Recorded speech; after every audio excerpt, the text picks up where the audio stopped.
Bango. Hey, Tristan, it's so nice to meet you, ah. You know, like, face to face, Yeah? eye to eye, like that. It was really good to meet you too, and sorry I don't speak much Filipino. Konti lang. I'm trying to learn the language and get in touch with my Filipino roots. It's okay, I can help you with that naman. Kaya lang, I have to go back home. Kasi si Ate Hershey, she will get angry, my sister, kasi she said that I'm dalagang Pilipina and we don't stay out at night in the street.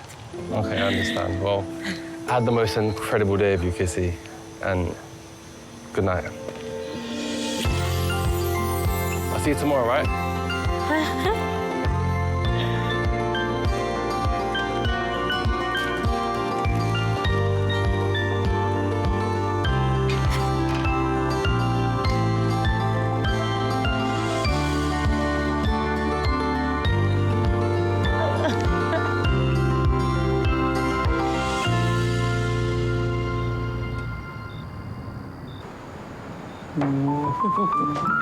Ay.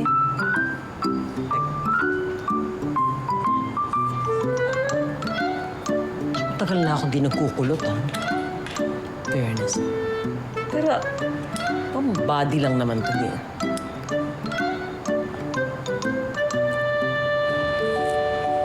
Perfect. Amay, tinimplahan po kita ng gatas. Ay, ikaw na muna uminom niyan, ha? Kasi kailangan ko itong gawin para maganda ako sa pagkikita namin ni Naldo uli bukas. Dati pa po kayo maganda. Naku, bolero ka din, ano? Mamay, Ay, teka lang ninyo, ha? Wait lang.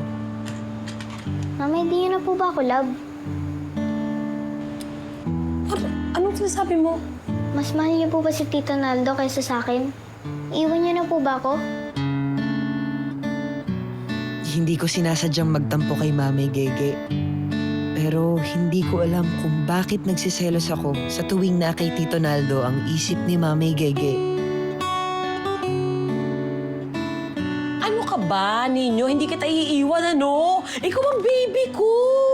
Halika nga rito. Anong pinagkasabihin itong batang talaga? Ikaw lang ang baby ko. Tandaan mo yan. Alam mo kasi, kami ng Tito Naldo mo, meron kaming malayang pinagsamahan.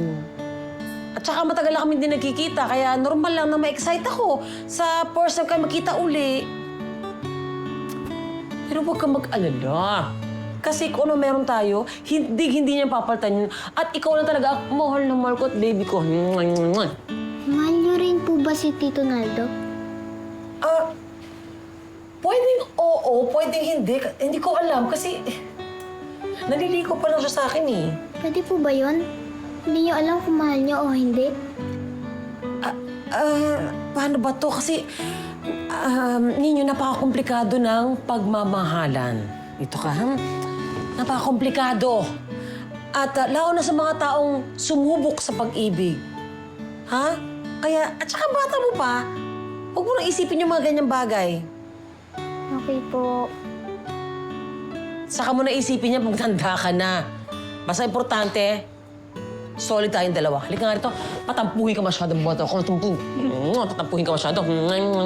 Ikaw lang siyempre yung baby ko. Ikaw lang solid tayo. Ikaw tayo, kahit anong mangyari. Nagkapakit lang si mama. Ito naman, minsan lang naman ako. Oh. Kailan ba ako nakitang straight ang buhok? Kasi nga, ikaw ang idol ko. Ang mahigpit na yakap ni Mami Gege ang nagpapaalala sa akin na mahal pa din niya ako at wala akong dapat ipangamba.